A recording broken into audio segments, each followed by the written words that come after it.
So, guys, we're doing something different and interesting today, and thank you to everybody who's watching and who's participating. We're putting on an event that is going to feature four candidates that are part of the West Virginia Can't Wait Coalition, but they're federal candidates, and they're all women, all Democrats, all from West Virginia, all with amazing stories, all not taking any corporate PAC money, and clean, uncorrupted candidates. So I want you to meet them. I'm excited by this, and I'm trying something new, and that you get to meet these wonderful people throughout the country that are actually trying to clean up our government. So let me introduce them one by one, or they'll introduce themselves. But familiar with the first one, if you've ever watched the Young Turks, Paula Jean Swearengin is one of the original Just Democrats, brand new Congress candidate from back in the last cycle. She's now running for the Senate. She won the primary and is going up against Capito as the Democratic Senate candidate in West Virginia. So, Paula Jean, why don't you introduce yourself? Hey, everybody. A lot of you out there know me. Thank you, Jink, and everybody with Rebellion PAC that are doing this.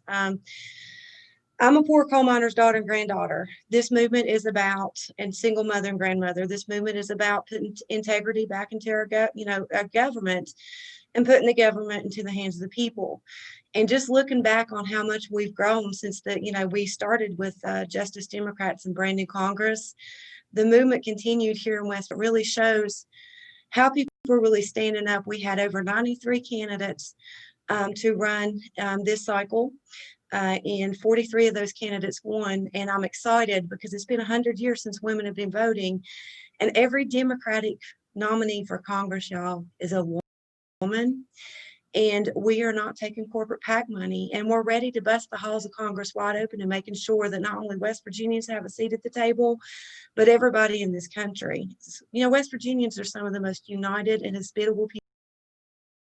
We've been organizing since the labor movements. You've seen the teacher strike in 2018.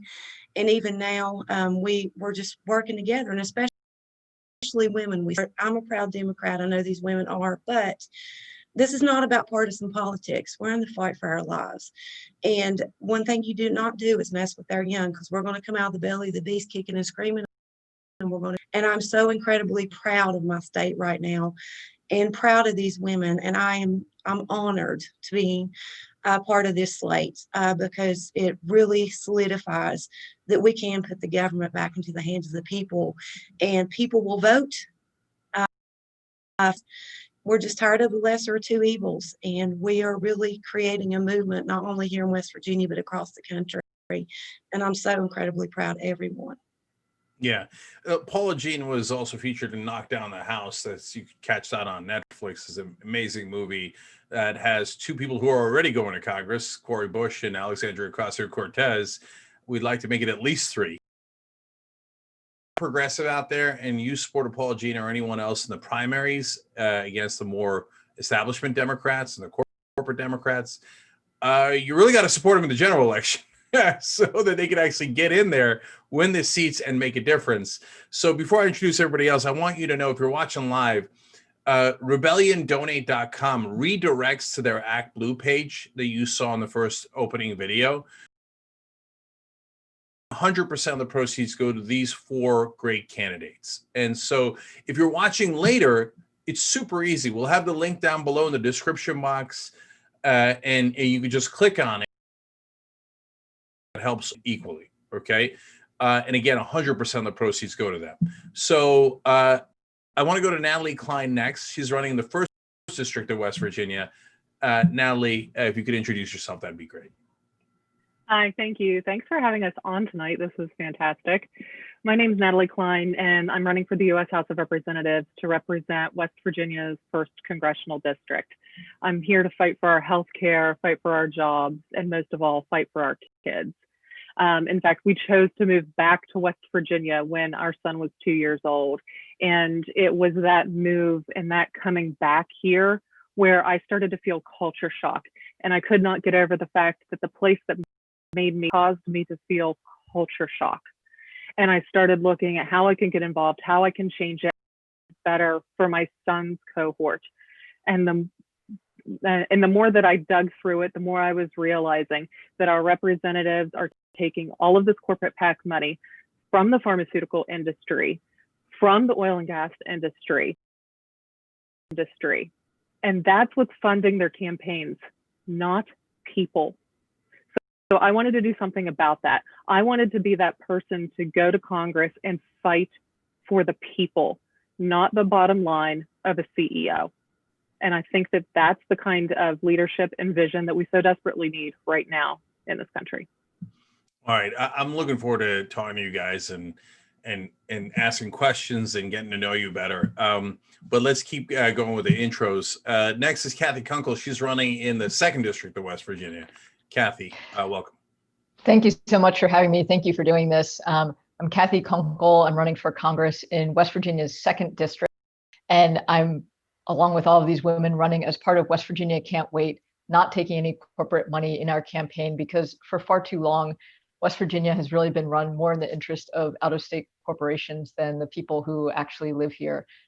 And our people are suffering with a broken healthcare system, underfunded public education, infrastructure investment here. I've spent the last decade in West Virginia working as a consumer advocate on energy and safe drinking water issues here. I've taken on our state's major electric utility monopolies as they've demanded hundreds of millions of dollars of our money in corporate bailouts. I led an organizing effort for safe drinking water after a chemical spill in Charleston back in 2014. And I've also fought locally for healthcare for all and for better services for folks struggling with addiction. And it's time to take those fights to Congress and elect people who are really going to fight for the people of West Virginia and not for lobbyists and big corporations. Wouldn't that be amazing? It should be amazing. That's what democracy should be. Fighting for your voters and your constituents and not for your donors. And we got to get that back. And if any state needs that back, it's West Virginia, probably the most. So we'll talk about that more in a second as well. All right, up next is Hillary Turner. She's running in the 3rd District of West Virginia. Hey, y'all, thanks for having me on. I'm really happy to be here. My name's Hillary Turner. I'm running for Congress in West Virginia's 3rd District. I've worked as a teacher. I've worked in healthcare, and my family's Virginia. I'm also a mother, and the reason why I'm running for Congress is to fight for my daughter and for our children. We know that we have to address climate change if we want our future generations to be able to survive. And we're also all tired of seeing the people in our state. For all, we're fighting for universal basic income. We're fighting for decency for the people of West Virginia. And I'm really honored to movement and this slate of women candidates that is not taking corporate money and that is really prioritizing and futures of the people of West Virginia. So I love it. I love real Americans trying to get their government back. And that's exactly what's happening here. So again, if you're watching live, rebelliondonate.com, it'll take you to their Act Blue page. The 4 of them sharing one Act Blue page, 100% of the proceeds go to them. So it's just easier to remember, rebelliondonate.com. But if you're watching later, just click the link below. It's super easy to do that. So Hillary, I'm going to start with you. You don't look like you represent any of the oligarchs. Your actions are not that at all. So how in the world did you even get into this? How did you get into politics? And then I don't know whether there was a contested primary or not, and you wind up the Democratic candidate in the 3rd District. How did any of that happen? Well, it's a long story. We did have a contested primary. I ran against 3 men who were all more moderate and also a bit more connected politically. So I was, honored and proud to win the Democratic for the 3rd District. I've been politically active since I was in high school, as I joined the Young Feminist Alliance. I was out in the streets after school protesting the Iraq War.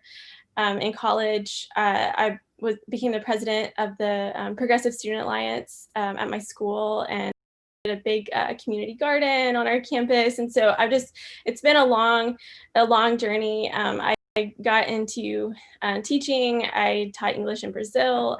I've done a lot of work in sustainability and studying sustainable agriculture.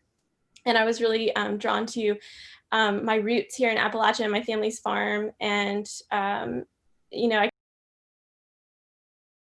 16 and we experienced this mega flood where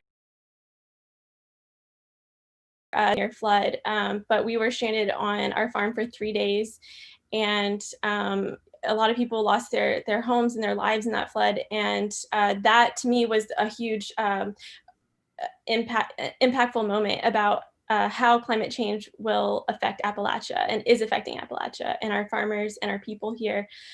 So that hit me. Climate change and protecting our environment is something that I've been passionate about for a long time as well. So there's just so many issues to be solved. But honestly, I in the house with Paula Jean Spurgeon and AOC, and I was really inspired by their stories. And I said, if these women can do this, I can do it too. It's definitely been challenging for me because I have a toddler. So it's been a little bit of an eye-opening experience of how much work goes into running for office.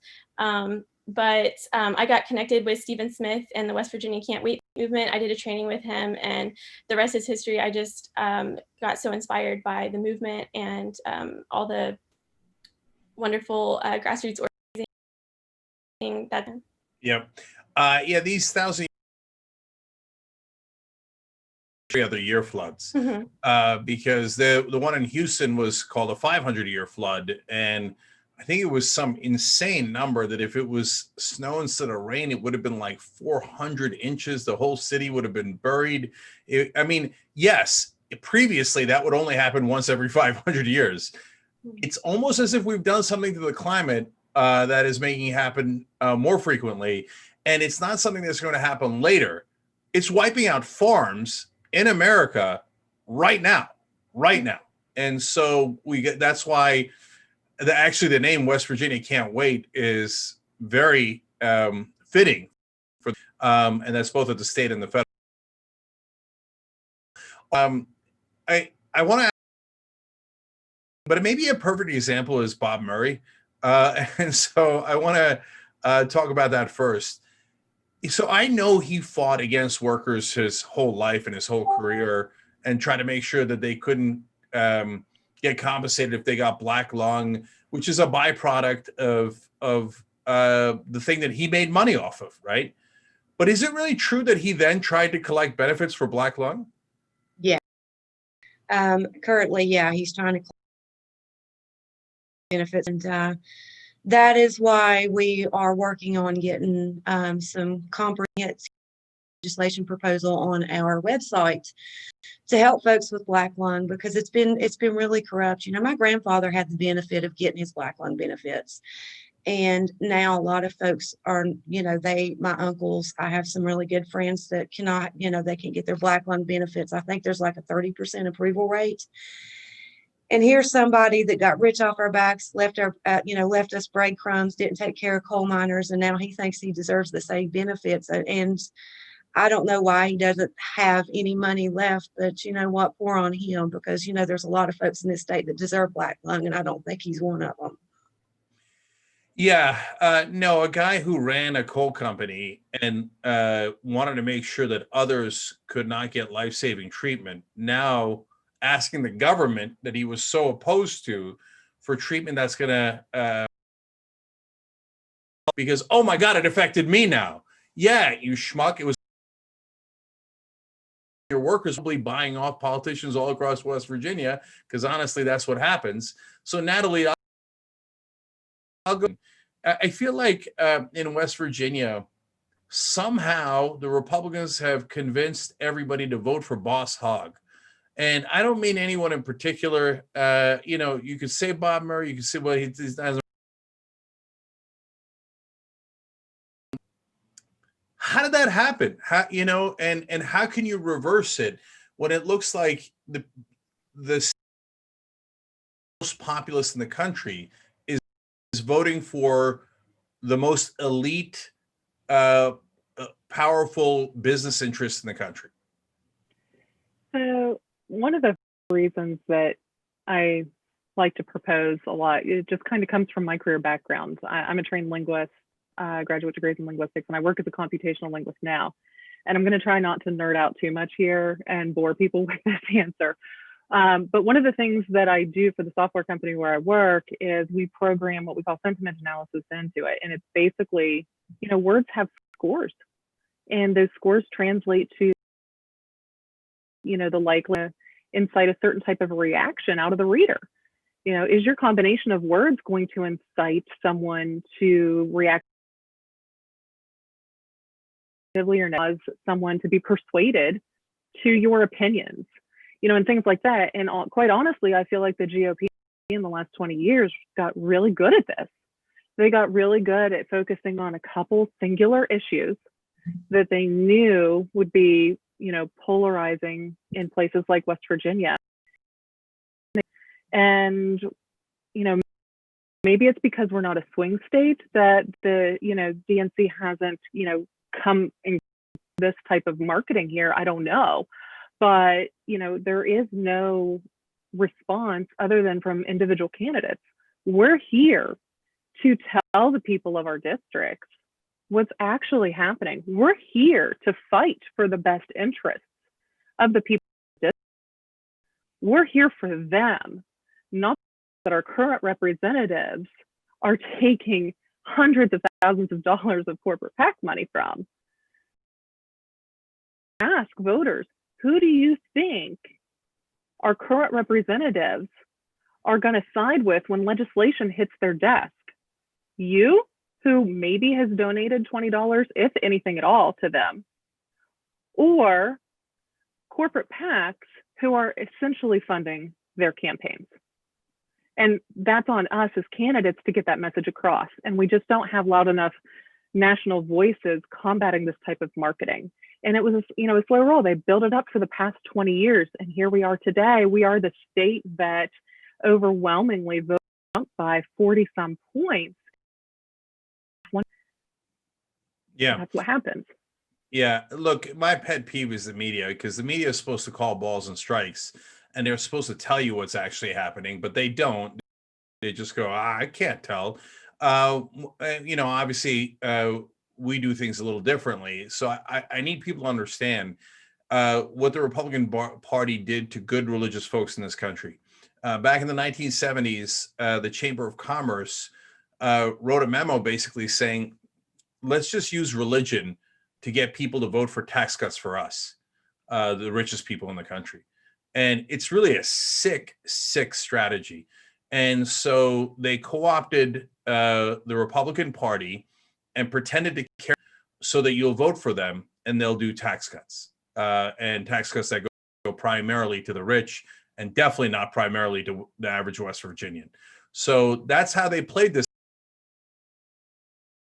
game. They just never share it with you, and because they don't want to offend Republicans. If someone's robbing a friend of mine, I don't mind offending them. And I hope the voters are our friends and the constituents are. So Kathy, and by the way, the way that folks are fighting back here is small dollar donations. We've seen across the country, it's worked. Cori Bush is, whether you agree exactly with their point of view or not, at least they're not taking corporate PAC money. And you know, and even a Republican who doesn't take corporate PAC money, I would trust more and I would respect more, even if I disagree. So that's why it's up to you guys to put people in office that are honest and uncorrupted. So again, if you're watching live, rebelliondonate.com goes to the Act Blue page of these 4 candidates, and 100% of the proceeds go to them. But if you're watching later, the link down below is really easy to click. Whatever you can afford makes a giant difference, especially in a place like West Virginia that does not get a lot of national attention. But you've got some great candidates here who should get the attention that they deserve. So Natalie mentioned Republicans do these singular issues where they drive a wedge between people. The Democrats or progressives could do singular issues that actually help people. So what are some of the singular issues you think are most relevant in your district? I mean, at the top of the list has got to be Medicare for all. I mean, you know, when Bernie Sanders ran for Congress back in 2016, that was his issue, Kunkel County in the Democratic primary in West Virginia.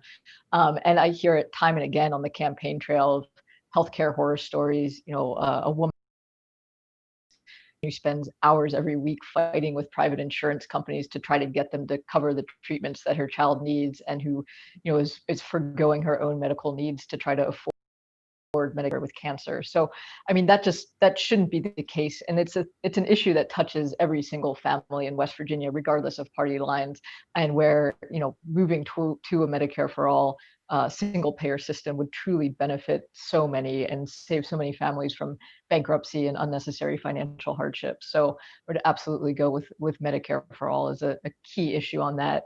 And the second one, at least in West Virginia, would be universal broadband. That's one of the issues I hear the most about on the campaign trail is lack of reliable internet. And that was true before the pandemic. And now it's the case that you have, you know, an hour to try to get to a parking lot where they can download their school assignments. So, you know, we desperately need reliable internet to move into a 21st century economy here. In Miami, which is definitely not West Virginia, back in 2016, I think a lot of people know that. But I was doing a video that was not flattering of Donald Trump. And a guy walked by and yelled at me, and I'm super used to that. And I said, "Hey, brother, out of curiosity, would you have voted for Bernie?" He said, "Oh, of course." That what people get that the elites don't understand and the mainstream media doesn't understand. To find a politician that isn't full of crap and that isn't part of the power system and the elites and the establishment and all of that. And so they see that in Trump, right or wrong, but they certainly saw it in Bernie. And they're like, well, I don't know if I agree with the guy, but he looks like he really means it, right? He's not playing a game. And so I think there's a lot to be said for that and how we could win people over if we just stop with the fake Democratic politicians. And a lot of you have gotten past those people in your primaries. So now you're in. So Natalie, let me go back to you for a second. So how do you talk to folks? Because you mentioned your background in linguistics. And how do you talk to folks in a way that resonates in West Virginia, where they go, oh, it turns out you're looking out for me. Okay, yeah, I'm on board for that. How do you break through like that? I feel like I just don't change how I talk very much. I might not cuss as much, but I feel like I am myself. You know, on our website, we have a little widget where people can pick a time slot where I'll call them and it's a one-on-one conversation and they can talk to me about anything and you know, I had one of those calls tonight and with the woman I was speaking with, and I, you know, am at the point where I'm saying, you know what, I don't have a perfect answer for you on this issue, but I welcome any ideas that you might have. I've been trying to find somebody who can help give me some insight into, you know, how much things like this would cost and what would help, you know, these kids the most, but I don't know what that is. And I think if you're just real with people and honest with them and transparent with them, they see that immediately. And it's about this communication. You know, when we started this campaign, COVID wasn't a reality yet. Here, we were traveling around and we were creating our own town halls. We were doing 2 or 3 on the road, and we were creating events. And we were inviting people to come and talk to me, come and talk to each other, and present ideas. And that's something that my opponent hasn't done in over 10 years. he likes to post pictures after the event and say it was a great event, but nobody ever got invited other than the other politicians who were there. Or do these teletown halls where, you know, he knows exactly who's going to be on the phone. So that really resonated with people very, very quickly. And I think it's what did primary. You know, we got 70 primary. And I think people just realized that I want to represent them. And communication is key. And we've kept it up the best that we can in an all virtual environment, you know, with our individual phone calls and doing every possible Zoom event that we can do. Yeah. I guarantee you the other people that are inviting to those events are donors. So some people, probably the wealthiest in West Virginia, get to go to those events, but not if you're the average person. Because of what you said about broadband. So for a lot of the rest of the country, especially if they're watching here, because we're doing this online, they're probably in disbelief, really, that like people are having trouble getting the internet at all in West Virginia. And for folks who are completely in their own, they probably think, well, what on God's green earth would you do if you didn't have the internet? So how bad a problem is it, and how can you fix it? Yeah, I mean, it is a major problem. I mean, there are many counties, especially my county, my district has about 15 rural counties, and some of them have very, very little broadband coverage. You know, people have to drive to the nearest town to a Facebook Live call with a guy. We were doing a Facebook Live town hall about broadband analyst who's working to get broadband in his county, had to, you know, drive and sit in the Wendy's parking lot to participate in the Facebook Live town hall on broadband access. So, you know, one of the big problems that we've had essentially is that the state of West Virginia has a monopoly telecommunications company to build out broadband in the state over the last decade, and you know they simply haven't done it. It's not profitable for them. So we need to be looking at something along the lines of rural electrification back in the 30s, when you know it wasn't profitable for private electric companies to build out electrical infrastructure into rural areas, and so the federal government stepped in, and rural electric cooperatives got federal grants to build out that infrastructure. And the one rural broadband success story in my district is, in fact, a telephone cooperative that got federal funding. 8 years, built out broadband infrastructure to cover almost their entire county. And so, you know, that's what we need to be looking at, is having this infrastructure owned by you know, local government initiatives who actually control where the infrastructure goes, instead of letting that be up to a private monopoly that obviously doesn't really care about serving the people here. Become so money obsessed and profit obsessed that they lost track of what the government's supposed to do. So look, government's not always the right answer. I don't think the government was the right answer when we invaded Iraq. I don't think that was the right way to go. I was definitely against big government then. But the government is supposed to do certain things like protect you, cops, firefighters, and every once in a while build infrastructure. If Eisenhower waited around for the highways to become profitable,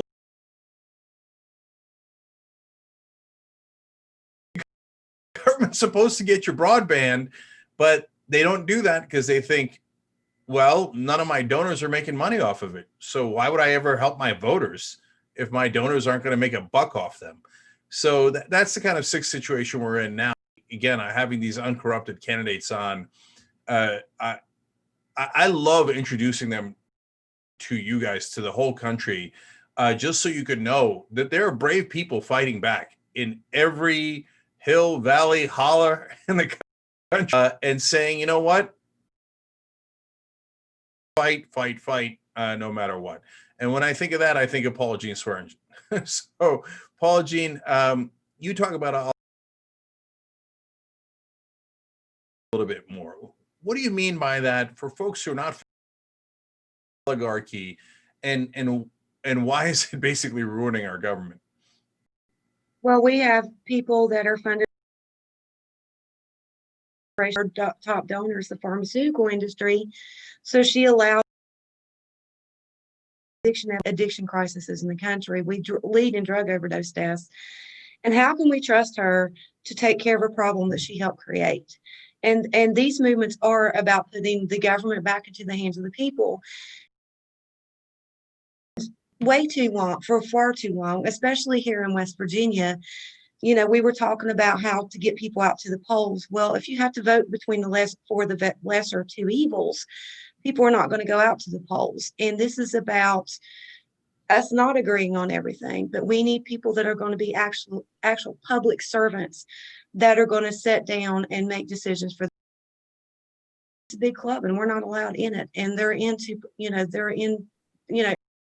politics for profit and self-interest.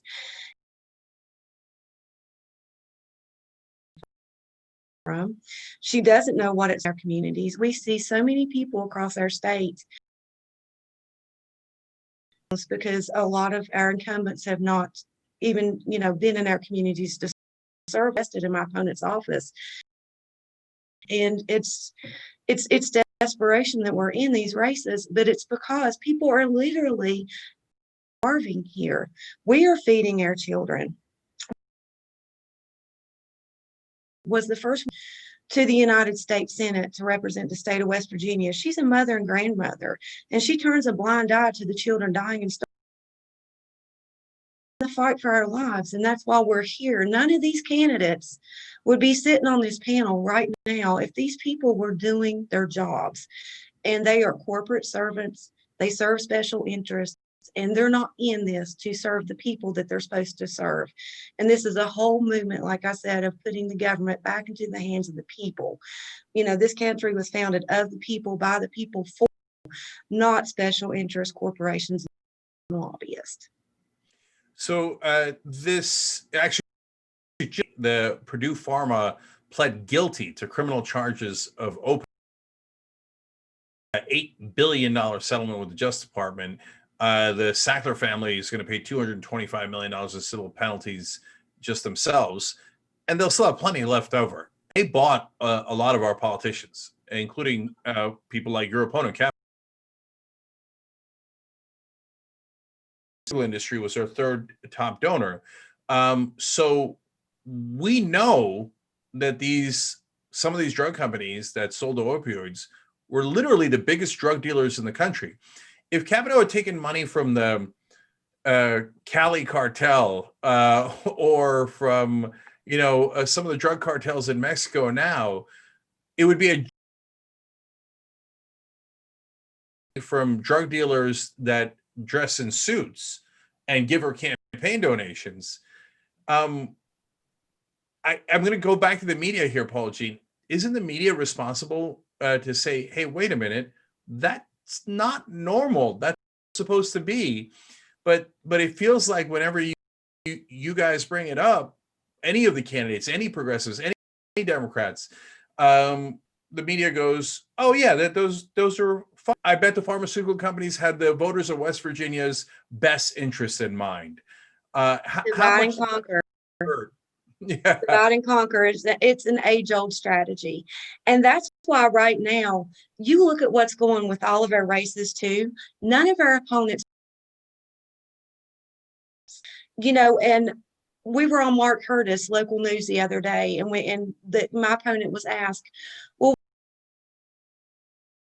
I go to church, and these, my individual Paula Jean's donors are from out of state. For one, a lot of people had to leave the states, and they donate to these campaigns because they want to come back home. But this is one of the sickest and poorest states in the nation. How many of our opponents are funded by special interests that are not from this state? And they do not want to be center stage and be held accountable for the destruction of this state. And they literally have to lie like my opponent did. Less than 6% of her donations come from individuals. And so my campaign alone, we've raised $1 million. The average donation is $26.30. Thank God I've had a big enough mouth, and I've set hours and hours and hours being a telemarketer to get this campaign funded so we could be viable to win this campaign, while she sits on her golden throne and she has no care of the people of West Virginia.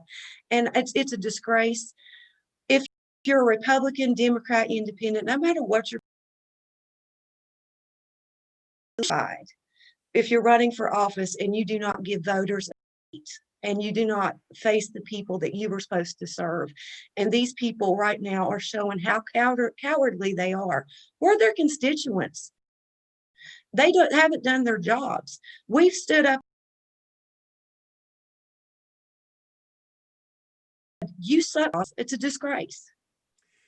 Yeah, I hate to keep coming back to it, but it's the media. Because when I had a brief congressional run, both the corporate Democrat and the corporate Republican in the race, oh my God, he's got people from all across the country giving.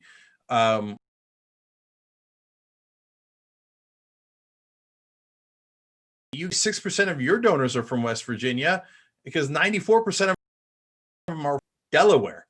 And if you don't know, that's because Delaware is where all the major corporations are incorporated. So they could cheat on taxes. I'm sorry, do tax avoidance, as they would call it. So how come the media never asked them, wait, why is almost all of your donors from the state of Delaware? Oh, maddening. Anyways, all right, Hillary, let's go back to values. So when you talk to the folks in your district in West Virginia, how can you talk to them about and connect with them on their values? Why are progressives or Democrats better at representing their values than Republicans? Well, I think that's a great question. You know, West Virginia is historically a Democratic state. And the labor movement here, with the coal miners, with union, labor has been a huge part of West Virginia's political history. And a lot of people was supposed to be about helping people. And I think a lot of people have, I guess, disillusioned with what they've gotten from the Democratic Party. And so if people in West Virginia started supporting Trump and the Republican Party, I've been out canvassing all day today. I talked to several people. I talked to one young man who loved Bernie, but he said he voted for Trump because he is just tired of the corruption. So I try to just listen to people, into what they care about and talk about those issues. I talked to a man today, and getting back to Medicare for all, healthcare is such an important issue. I talked to this man who said that he takes 3 a month, $1,000 a month. And, he looked like, he was just in a little house with nothing, and probably, I don't know what his retirement was like, but I was like, how is he alive?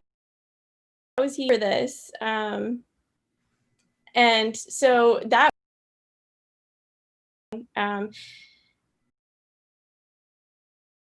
to relay to people as much as I can by listening to them, that I care about what they're going through, and that there are common sense ways to improve it, like passing Medicare for all. There's solutions and they just keep getting blocked by people who don't want them passed. But when I go out and just listen to people, they can see that I'm a real person and that I'm, not just going to try to buy the election. Yeah, I talked to this woman who was in her 60s when I was canvassing once. She said, well, it was early 60s, so she hadn't gotten Medicare yet. And so she said, if I get sick between now and Medicare, I lose this house. It's over. And then I don't know where I go. And we forgot the system is not supposed to be that brutal. And by the way, the rest of the developed world is not that brutal. They have universal health care. So no, when you get sick, you don't get bankrupt and you don't die. They actually take care of you. In America, that seems like, whoa, really? they're not going to steal all of my money when I get sick? That's weird, right? It's not supposed to be weird. Folks are running to get you guys actual health care. So rebelliondonate.com redirects to the ActBlue page of these four candidates. They get 100% of the proceeds, rebelliondonate.com. If you're watching later on Facebook, YouTube, or anywhere else, we'll have the link down below. You just click on it, and they need your help to try to get, they can help the people of West Virginia. So I'm going to open this one to everybody. Cannabis is a big issue throughout the country, also relates to healthcare, and is a big issue. So for anyone, why has that? I remember when Obama laughed about this issue when he was asked about it, 8 years ago or so. Like, what a silly thing! I can't believe you asked me. It was kind of the impression he left, but it's not at all silly. It's very important. So for whoever wants to, such a big issue in West Virginia. Can I start? Yeah, go ahead, Natalie. I think that you have to realize cannabis has, health benefits. It's non-addictive. And when you look at states like West Virginia, where we have been living in a public health crisis for years, this nation hasn't experienced one for 100 years, but West Virginia has been living it. And cannabis has been proven to be reducing addiction rates in communities that have opioid abuse issues. So in West Virginia, it would be huge to be able to help with rehabilitation of, help to bring in $193 million a year to the state in tax revenue that we can put back into our infrastructure, that we can put back into our public schools, that we can put back into medical clinics, rehabilitation centers, and mental health programs, invest in our kids. And district 4 medical facilities closed in the last 6 months. So it does more than just help with medical need. It helps addicts, helps them not relapse, and it brings money back into the state, not to use of it, where it is the fastest growing plant. You can produce biodegradable plastics. You can, produce additional textiles and lumber from it as well. So there are, it can also help bolster our economy here. Yeah, I remember when people talked about hemp and how they were going to make pants out of it. I was like, yeah, sure, dude. Yeah, you're going to make pants out of it. No, you're going to get high. And George Washington was a hemp farmer. So do our founding fathers proud and get rational about this issue. But seriously, the health effects, but the pharmaceutical companies don't want you to have all those health effects at a cheap price in a way that's natural or organic, and cuts out them as the dealer of drugs that are actually dangerous. And don't get me wrong, guys, drug companies sometimes have great drugs that save your lives. And sometimes they have drugs that get you addicted, and they know it, right? And so that's part of against cannabis. And I think it's a big deal to, like, we have to talk about all the health benefits, we have to talk about all that stuff, but you can't say it's also enjoyable. God forbid that something should be enjoyable. Like, light, but don't you dare have a joint that could also give you a similar effect. So I tell you guys a quick story and then get your reactions. It was this guy that we interviewed in Western Virginia, not West Virginia, but Western Virginia in the 2016 election. It was Nick Smith, and he was trying to get $15 minimum wage. The country, including Western Virginia, West Virginia, the minimum wage is still $7.25. And if it had kept up with inflation, it would be $20, over $20. So now if the Democrats win the House, the Senate, and the White House, and obviously these four women could help make that happen with the House and the Senate, we'd probably have $15 minimum wage overnight. And Nick, in talking to us, said at the time, look, we know that Trump, but at least he had the decency to lie to us to give us hope. And in that election, Hillary Clinton just kept saying, no, the jobs are gone. They're not coming back. And she was fighting higher wages at that point, which is not what Democrats are supposed to do. I could throw this to anyone, but Kathy, let me start with you. How important do you think is the issue of higher wages? How much does it resonate? And you actually will raise their wages. So Yeah. How big an issue is that? No, it's a huge issue. I mean, we're definitely a relatively low wage state. The minimum wage actually did get bumped up slightly to $8.75 an hour now in West Virginia as of a few years ago, which is obviously still well below a living wage. And it just shouldn't be multiple jobs to be able to afford a middle class lifestyle. And it's certainly an issue that resonates with voters in the district. And about creating jobs in West Virginia too. When people talk about the decline of the coal industry, which has been happening here for the last decade, we need to be talking about investing in infrastructure, in broadband, like I was talking about before, safe drinking water infrastructure, environmental reclamation work that could generate thousands of jobs here, putting our abandoned mine sites back to use and cleaning up the damage that's been done to the water in southern West Virginia.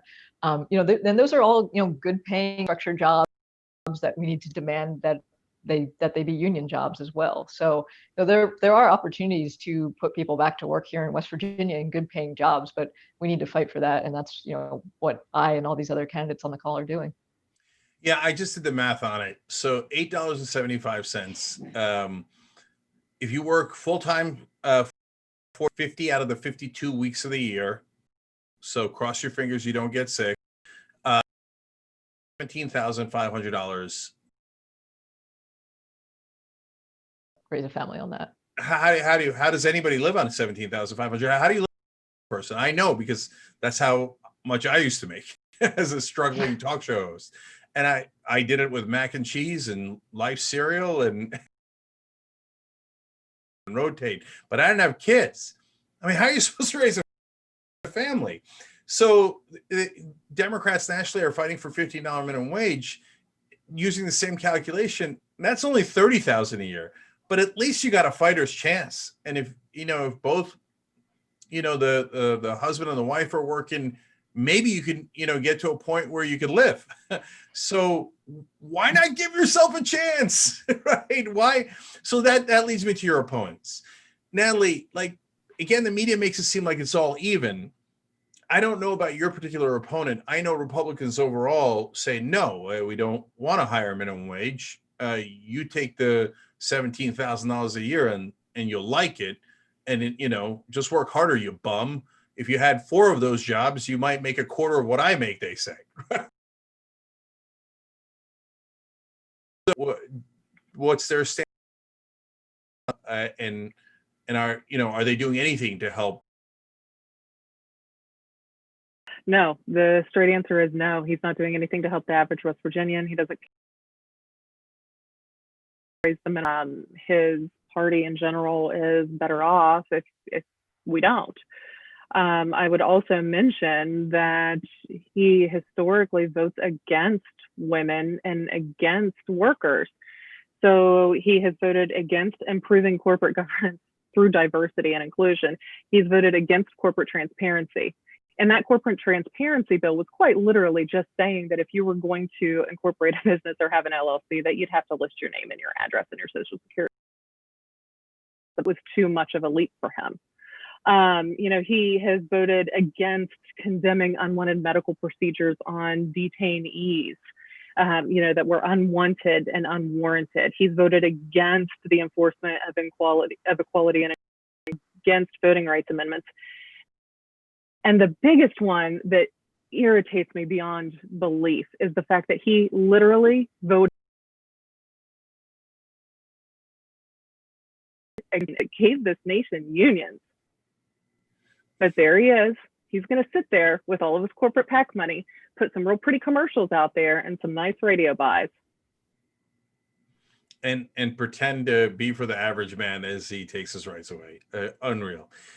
So before we run out of time, I want to give all of you an opportunity to contrast yourself with your opponents. Who knows, maybe some of these guys are a bowl of peaches and they don't take corporate PAC money and they've just been working around the clock to help the average guy. So you tell me. Hillary, let's go to you. How about your opponent, and what's the contrast between you and? So there's a huge contrast between Carol Miller, my opponent, and I. She is 96% funded by out-of-state corporations. She was born wealthy. Her dad was a congressman. She's out of touch with the needs of working class West Virginians. And, she doesn't ever talk about poverty. Our district is one of the poorest districts in the country, but she doesn't act like it's an issue. And she never talks about poverty or how we're going to address it. She just keeps the coal and the gas and acting like that's going to magically provide for everyone's needs again. And it's not. Coal's not going to be able to come back the way that it was, and but those people are paying her, so she keeps acting like it does. So I think the biggest difference between us is just who's funding us. I'm funded by people, and she's funded by corporations. Well, I have two things to say about that. First of all, Carol Miller, how dare she? We're familiar with your district because of the last race. And it's amazing to me that they get funded 96% by these giant big business interests and then pretend to be populist in West Virginia. It's just gross. If you had a functioning media, they'd get called. Everyone in West Virginia and everyone in your district would know that they're purely backed by big business. But the media doesn't. Other than folks watching. The second thing I have to say is rebelliondonate.com. Okay, it redirects that for all four of these women. 100% of the proceeds are going to them. So, and if you're watching later, the link is down below. Just click on it.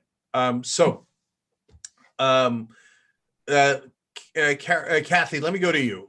Contrast between you and your opponent. Absolutely.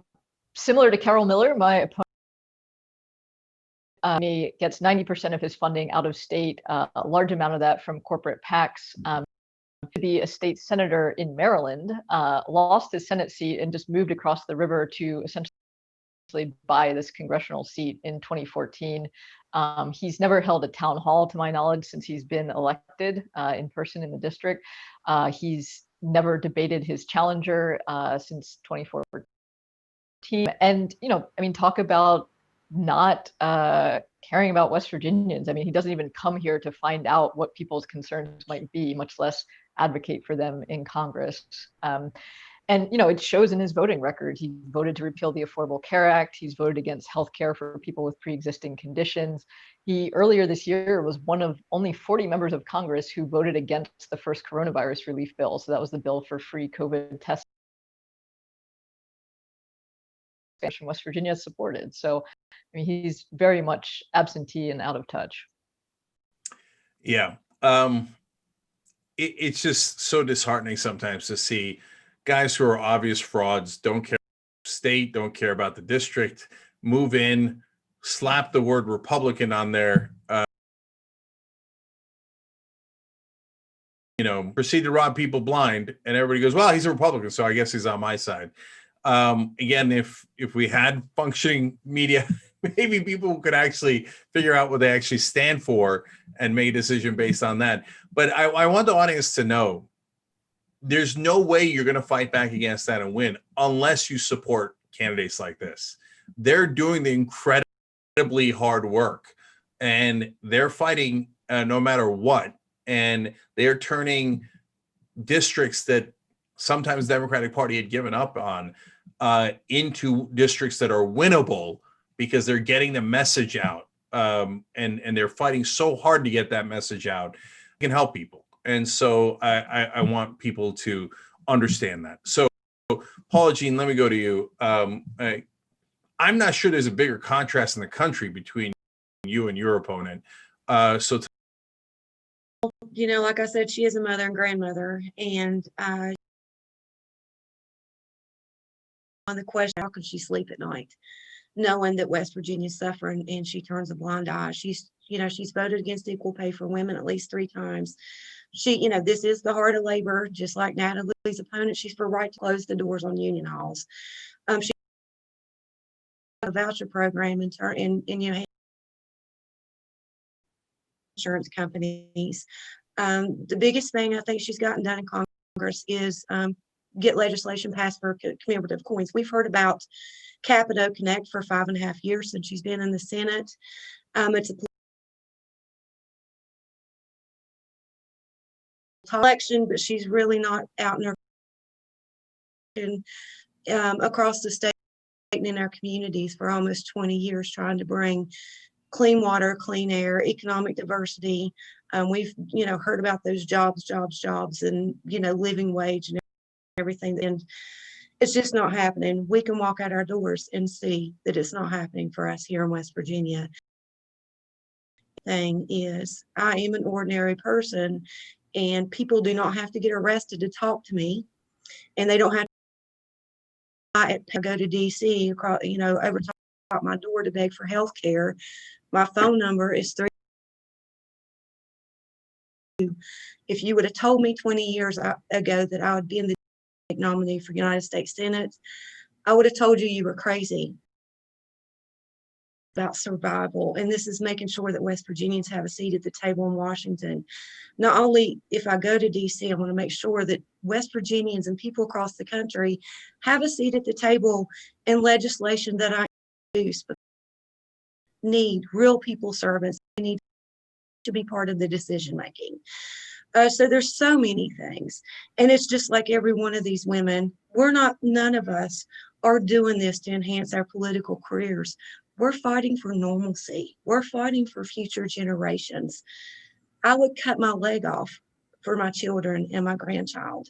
And this is about me fighting for the future of this state and making sure every child in this country has access to basic human, doesn't care if we live or die. yeah, I hope you don't have to, but it is a hell of a political slogan. Jean Swearengin, she will cut her leg off. And let me that goes perfectly to what I wanted to end on, because we're out of time here. But guys, if you want to know how tough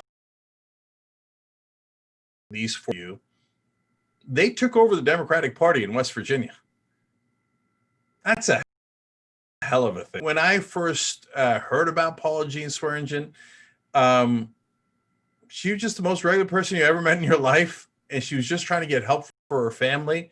And if you had said, you know, some years later, she is going to be the Democratic for the Senate seat in West Virginia, no one would have believed you. No one. And she did it. And that applies to every woman on this call. They found a way to wrestle the party away from corporate interests and to fight for the average West Virginian. And that is a hell of an accomplishment already. Now, if you could put them in, wow. Now you want to see tough, you want to see how much good they can do, send them to Washington, roll up their sleeves and let them go to work. So if you're watching live, rebelliondonate.com. So the proceeds goes to the 4 candidates that you've seen here. If you're watching later, there's a link down below that you just click on. You'll see it's an Act Blue link, and click on there, and you can make all the difference. You give them hope, you give them strength, and when you do that, anything is possible, as we've seen over again over the last couple of years here. So Paula Jean Swearengin, Natalie Klein, Kathy Corey Turner, you guys are amazing. Thank you for joining us and letting Rebellion PAC put this together for you guys. And